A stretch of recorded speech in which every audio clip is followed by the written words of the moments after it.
بسم الله الرحمن الرحيم. وما أرسلنا قبلك إلا رجالا نوحي إليهم فاسألوا أهل الذكر إن كنتم لا تعلمون. السلام علیکم ورحمۃ اللہ وبرکاتہ۔ محترم ناظرین، آپ کے مسائل اور ان کا حل کتاب میں آج ہمارے سامنے جو نیا سوال ہے وہ مسئلہ رفع الیدین اور آمین بالجہر کے حوالے سے کیا گیا ہے۔ اور سوال پوچھنے والے وہ کہتے ہیں کہ ہمارے محلے میں ہر بدھ جماعت اسلامی والوں کا درس ہوتا ہے۔ آج میں بھی شوقیہ چلی گئی۔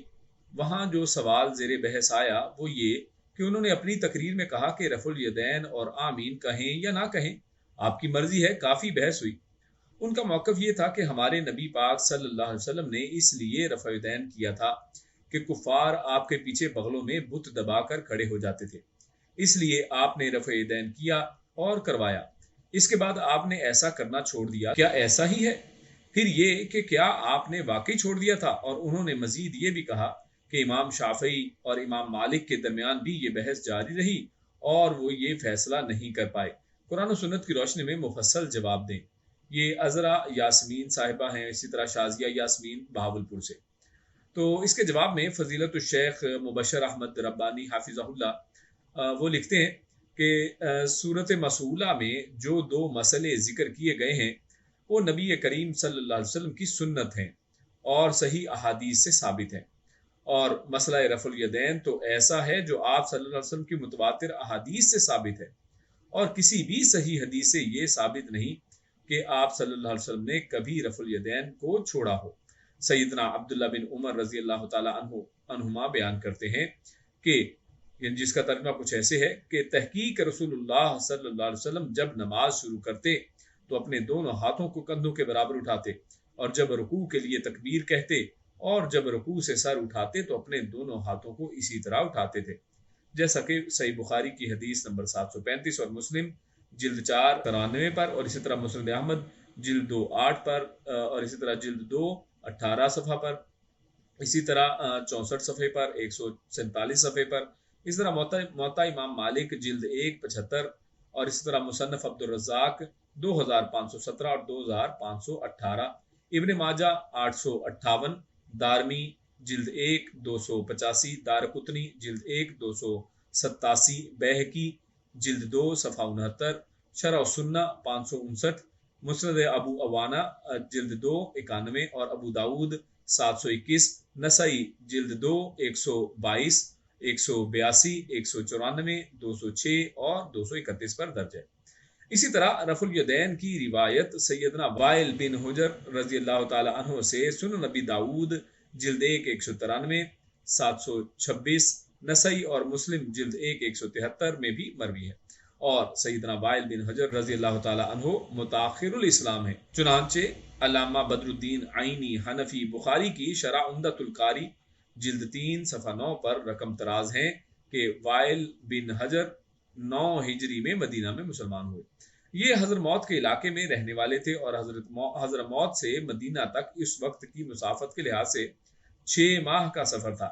جب پہلی دفعہ آپ کے پاس آئے اور آپ سے دین کے احکامات سیکھ کر دوبارہ اپنے وطن واپس چلے گئے، پھر اس کے بعد 10 ہجری میں دوبارہ آپ صلی اللہ علیہ وسلم کی خدمت میں حاضر ہوئے، اور بیان کرتے ہیں کہ پھر میں اس کے بعد ایک زمانے میں رسول اللہ صلی اللہ علیہ وسلم کے پاس حاضر ہوا۔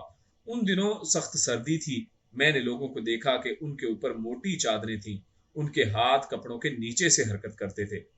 ابو داؤد 727 اور اسی طرح جلد 1 193۔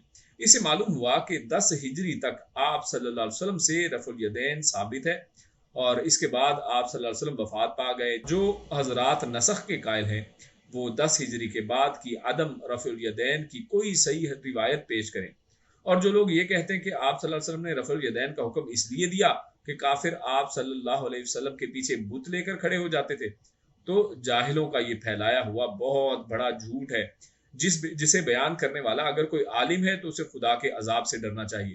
ایسی بات کا وجود تو پورے ذخیرہ حدیث میں کہیں پہ بھی نہیں ہے، نہ کسی صحیح حدیث میں، نہ ہی کسی ضعیف حدیث میں۔ محض لوگوں کو اپنے گرد اکٹھا کرنے کے شوق میں اور سیاسی اور جمہوری مصلحتوں میں آ کر نبی اکرم صلی اللہ علیہ وسلم سے جھوٹی بات منسوب کرنا اور اس پر اصرار کرنا خدا کے عذاب کو دعوت دینا ہے۔ ایسی مصلحتوں کا دنیا میں تو کوئی فائدہ نہ ہوگا، لیکن آخرت میں لوگوں کو خوش کرنے کی خاطر سنت رسول صلی اللہ علیہ وسلم کے خلاف ایسی مہم بازی کا جو نتیجہ ملے گا اس سے پھر وہاں کو کوئی بچانے والا نہیں ہوگا۔ دوسری بات یہ کہ کفار کا آپ کے پیچھے آ کر نماز کے لیے کھڑا ہونا یہ ایک مضحکہ کا خیز بات ہے۔ اگر رفع الیدین اس لیے کیا کہ لوگ بغلوں میں جو بت رکھتے تھے ان کو گرانے کا یہ ایک طریقہ تھا، تو کیا پہلی دفعہ تکبیر تحریمہ کے ساتھ جو رفع الیدین کی جاتی ہے اس وقت بت نہیں گرتے تھے؟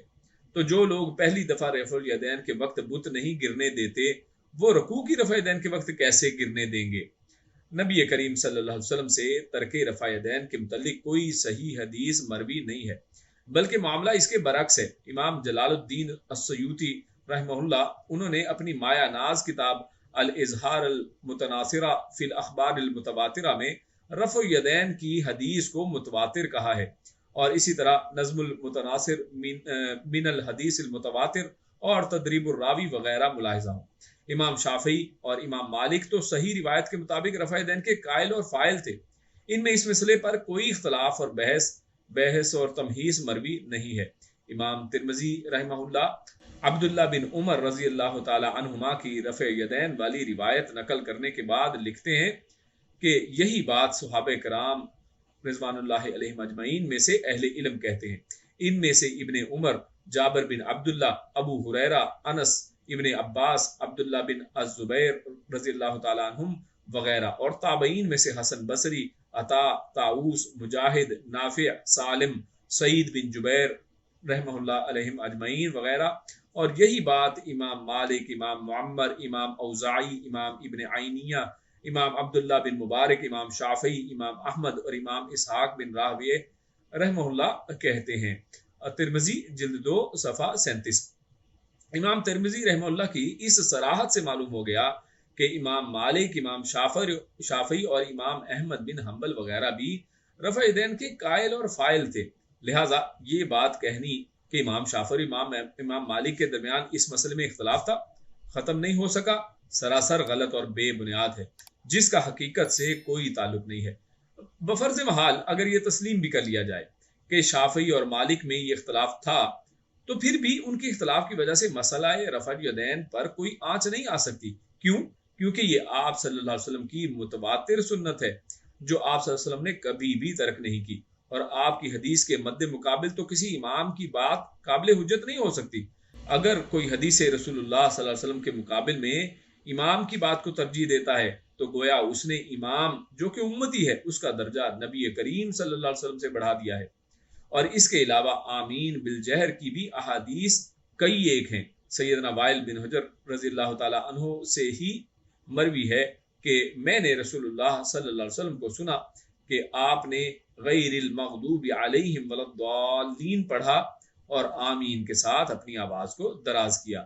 ابو داؤد 932، ترمذی 248، دارمی جلد 1 284، دارقطنی 333 جلد 1 333 اور 334، بیہقی جلد 1 57، ابن ابی شیبہ جلد 2 425۔ بعض روایتوں میں مد بہا صوتہ کی جگہ رفع بہا صوتہ آتا ہے، یعنی اپنی آواز کو بلند کیا، یعنی ایک حدیث میں تو مد بہا یعنی آواز کو کھینچا کا ذکر ہے، تو دوسری جگہ پر رفع بہا صوتہ یعنی آواز کو بلند کیا، یہ بھی آتا ہے۔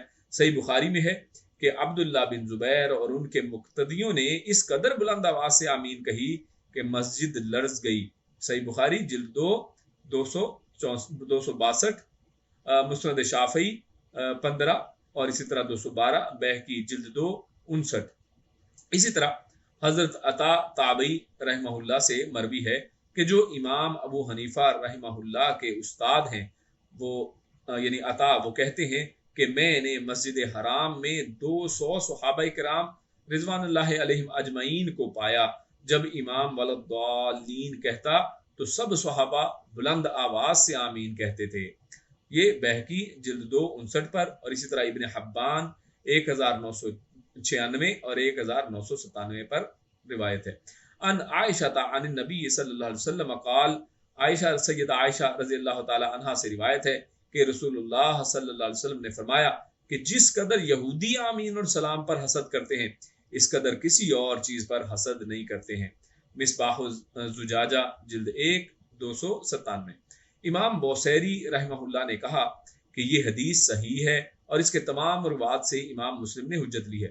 یہی روایت سیدہ عائشہ رضی اللہ تعالی عنہا سے مسند احمد جلد 6 134 135، بہقی جلد 2 56، مجمع الزوائد ابن ماجہ 856، صحیح ابن خزیمہ 574 وغیرہ میں موجود ہے۔ ان روایات سے معلوم ہوا کہ آمین رفع الیدین نبی اکرم صلی اللہ علیہ وسلم کی سنت ہے جو کہ منسوخ نہیں ہوئی ہیں، بلکہ آپ صلی اللہ علیہ وسلم ان پر ہمیشہ عمل درآمد کرتے رہے۔ اللہ تعالی ہمیں سنت نبوی صلی اللہ علیہ وسلم پر صحیح معنوں میں عمل کی توفیق عطا فرمائے۔ اس پر آج کے اس سوال کا جواب جو ہے وہ اختتام پذیر ہوا۔ انشاءاللہ اگلے نشست میں اسی رفع دین کے متعلق مزید وضاحت کے ساتھ آپ کی خدمت میں حاضر ہوں گے۔ تب تک کے لیے اجازت دیجیے۔ السلام علیکم ورحمۃ اللہ وبرکاتہ۔